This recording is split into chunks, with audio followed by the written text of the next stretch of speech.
నమస్కారం. Welcome to Zip TV. నా పేరు మహేశ్వరి. ఈ రోజు మనతో పాటు మన స్టూడియోలో world famous high paid astrologer professor Mullapudi Satyanarayana Murthy గారు మనతోనే ఉన్నారు.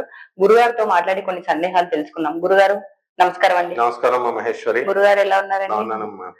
గురుగారు ఈ రోజు కొన్ని సందేహాలు ఉన్నాయి, వాటి గురించి తెలుసుకుందాము. గురుగారు, వారాహి నవరాత్రులను గుప్త నవరాత్రులను ఎందుకంటారు? ఈ నవరాత్రులు చేయడం వల్ల లాభాలు ఏమైనా ఉన్నాయంటారా? మనకి ఈ ఇండస్ వ్యాలీ సివిలైజేషన్ మనం తీసుకున్నప్పుడు హరప్ప మొహంజదోరో తవ్వకాలు తవ్వినప్పుడు మనకి శివలింగము, తర్వాత శక్తి అమ్మవారి యొక్క విగ్రహాలు బయటపడ్డాయి. ఆ విగ్రహాల్లో, ఆ తవ్వకాల్లో మనకి ప్రత్యంగిర అమ్మవారి కనబడింది. ఆ తర్వాత వారాహి అమ్మవారి యొక్క విగ్రహం కూడా అమ్మవారి కనబడింది. మనకు ఇప్పుడు ఏం జరిగిందంటే, ఈ అమ్మవారి సప్తమాత్రకల్లో బ్రాహ్మి, వైష్ణవి, వారాహి, నారసింహి, కౌమారి ఇలా సప్తమాత్రకులు వచ్చారు అమ్మవార్లు. అంటే బ్రహ్మదేవుడు తనలో ఉన్నటువంటి శక్తి నుంచి బ్రాహ్మీ శక్తిని ఇచ్చాడు. విష్ణుమూర్తి తనలో ఉన్నటువంటి శక్తిని వైష్ణవి తన నుంచి పుట్టింది. ఇలా దేవతలందరూ కూడా కుమారస్వామి నుంచి కౌమారి, ఇలా అందరూ కూడా ఈ సప్తమాత్రకులు అందరి దేవతల నుంచి పుట్టారు. కాబట్టి ఇది ఈనాడు ప్రారంభించినటువంటి వారాహి అమ్మవారు, ప్రత్యంగిర అమ్మవారి సాధన కాదు. ఇది ఏనాడు నుంచో ప్రాచీన కాలం నుంచి వస్తుంది. మనకి ఏ పురాణాలలో ఈ వారాహి అమ్మవారి గురించి ప్రస్తావించబడిందంటే, మనము స్కాంద పురాణము, తర్వాత మార్కండే పురాణము, మత్స్య పురాణము, దేవి పురాణము, దేవి మహాభాగవతము, బ్రహ్మ వైవర్తన పురాణము, తర్వాత వరాహ లింగ పురాణాలలో ఈ అమ్మవారి, వారాహి అమ్మవారి యొక్క ప్రస్తావన చెప్పబడింది. కాబట్టి ఈ అమ్మవారు అత్యంత శక్తివంతమైనటువంటి తల్లిగా మనం కొలుచుకుంటున్నాం. మరి ఇటువంటి బంగారు తల్లిని, ఆ పవర్ఫుల్ ఫలితాలు ఇచ్చేటటువంటి తల్లిని సింపుల్ గా ఇచ్చేయకూడదు కదా. ఇప్పుడు ఉదాహరణకి చిన్నప్పటి నుంచి ఎల్కేజీ నుంచి బాగా కష్టపడి చదివి 24 hours చదివినాడు ఒక ఎంబీబీఎస్ సీట్ వచ్చిందంటే వాడికి ఒక అర్థం ఉంది.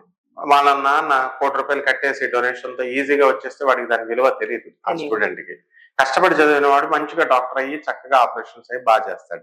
అలాగే ఈ యొక్క సాధన చేసినటువంటి సాధకులకి ఈ యొక్క ఫలితం రావాలి అన్న ఉద్దేశంతో, ఎవరికైతే సాధన యందు నమ్మకం లేదో, నాస్తికత్వం ఉందో, హేతువాదులుగా ఉన్నారో అటువంటి వాళ్ళందరికీ కూడా, అనర్హులకి మనము ఈ ఫలితాన్ని ఇవ్వకూడదు అన్న ఉద్దేశంతో ఇది సీక్రెట్ నవరాత్రులు అన్నమాట. గుప్త నవరాత్రులు అంటే అది. ఇప్పుడు ఉదాహరణకి చైత్ర మాసంలో మనకి శ్రీరామనవమి జరుగుతుంది. ఆ శ్రీరామనవమి సమయంలో మనం దేవి నవరాత్రులు చేస్తాం. అలాగే ఆశ్వీజ మాసంలో మనం దేవి నవరాత్రులు దుర్గాదేవికి చేస్తాం. దాన్నే శరన్నవరాత్రులు అంటాం. అవి ఆ రెండూ కాకుండా మళ్ళీ ఇదిగో ఇప్పుడు ఆషాఢ మాసంలో శుక్లపక్షం నుంచి నవమి దాకా వచ్చేటటువంటిది వారాహి నవరాత్రులు అంటాం.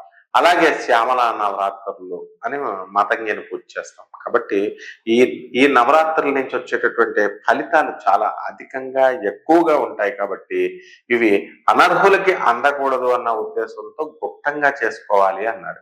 మరి ఈ నవరాత్రులు ఎలా చేసుకోవాలి అంటే, మేకల్ని, కోళ్ళను కోసేసి మందు పెట్టేసి, ఇప్పుడు మన వాళ్ళు చెప్తున్నట్టు, మన మిత్రులు యూట్యూబ్ లో చెప్తున్నట్టుగా ఏం అవసరం లేదు. పత్రం, పుష్పం, ఫలం, తోయం అన్నారు.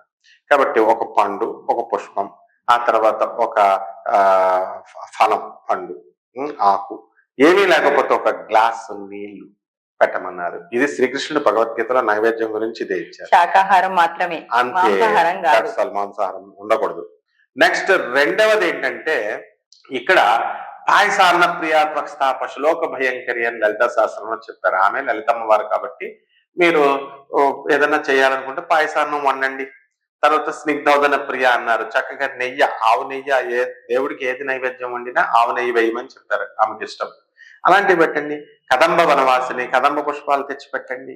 వారాహి వారికి ఎర్రని పుష్పాలంటే ఇష్టం, ఆ ఎర్రని పుష్పాలు పెట్టండి. సింపుల్. అంతేగాని మనము ఇప్పుడు పోటీ లలిత సహస్రమ బ్యాచీలు ఉన్నాయి. వీళ్ళు ఎలాగైపోయారంటే నైవేద్యాలు 9 రకాల నైవేద్యాలను పెడుతున్నారు. పాయసాన్నం, పులిహార, దద్దోజనం ఇవి వండేసరికి అలసిపోయి అమ్మవారికి పూజ చేసేది ఉండదు ఇక.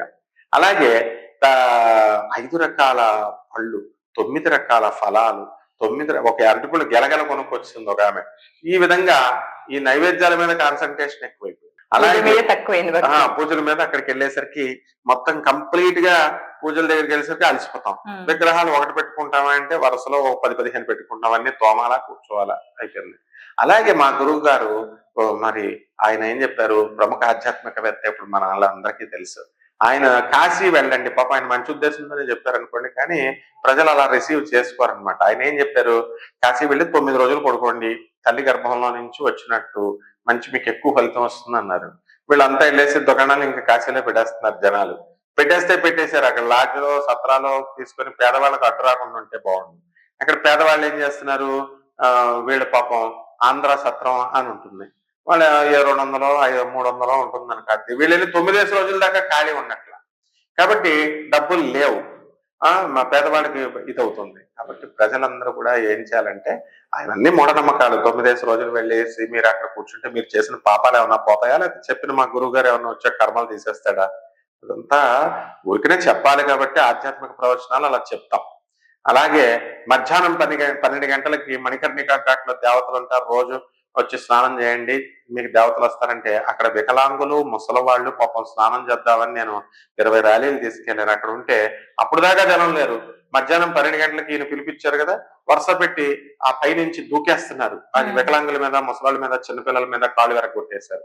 కాబట్టి ఆధ్యాత్మికవేత్తలు, గురువులు కూడా వీళ్ళు అలా మూఢనమ్మకాలను పెంచే విధంగా చెప్తే ఇలాగే ప్రమాదాలు అయిపోతాయి. కాబట్టి వారాహి కూడా ఏదో పెద్ద హైప్ ఉన్న దేవతగా, ట్రెండింగ్ లో ఉన్న దేవతగా వీళ్ళంతా హైప్ ఇస్తున్నారు, అదేమీ కాదు. అలాగే ఉగ్రదేవతని మళ్ళీ కొంతమంది ప్రచారం చేస్తున్నారు. ఇది చాలా తప్పు. ఏంటంటే ఆమె రాక్షసుల్ని చంపడానికి, రాక్షసుల్ని చంపేటప్పుడు రక్తబీజుడు ఉన్నాడు, నాలుగు ఇలా పెట్టాలి, రక్తం తాగేయాలి. కాబట్టి అమ్మవార్లు ఆయా సందర్భాల్లో అవతారాలు ఎత్తారు. భక్తులను అనుగ్రహించేటప్పుడు ఆమె తల్లి కోపం వచ్చినప్పుడు మనల్ని కొడుతుంది, అలా అంత మాత్రాన్ని మనల్ని మింగేస్తుందా? కాబట్టి ఏ మహాకాళి, ఏ వారాహి, పంచకాళికల్లో ఒకటి అమ్మవారు వారాహి. కాబట్టి ఎవరికి ఏ హాని జరగదు. కాబట్టి వీళ్ళు అలా చెప్తారు, వీళ్ళ మాటలు వింటే చదువుకున్న వాళ్ళు చెప్పేది వినాలి. మనకు 100 మంది చెప్తూ ఉంటారు. కేవలం ఆధ్యాత్మిక ప్రవచనాలు ఇచ్చేసినంత మాత్రాన, లేకపోతే బాబాలు సన్యాసులు డ్రెస్లు వేసేసుకొని నాకునగా నామాలు పెట్టేసుకొని వచ్చేసి గురువులు మరి నా నోటికి వచ్చింది చెప్తే కుదరదు. శాస్త్రంలో ఏమని చెప్పిందో చెప్పాలా, హేతుబద్ధంగా చెప్పాలా, రేషనల్ థింకింగ్ ఉండాలా, అండ్ మా లాజికల్ కన్సిస్టెన్సీ ఉండాలా, సైంటిఫిక్ అప్రోచ్ ఉండాలా. ఈ 3 లేకపోతే అప్రూవ్ కాదు. కాబట్టి వరాహి అమ్మవారు అందుకని మనకి ఈ గుప్త నవరాత్రులుగా సీక్రెట్ గా, అంటే చెడ్డవాళ్ళు దుష్టుల నుంచి కాపాడడం కోసం పెట్టారన్నమాట. గురుగారు చాలా చక్కగా వివరించారు. ధన్యవాదములు. ధన్యవాదాలమ్మా.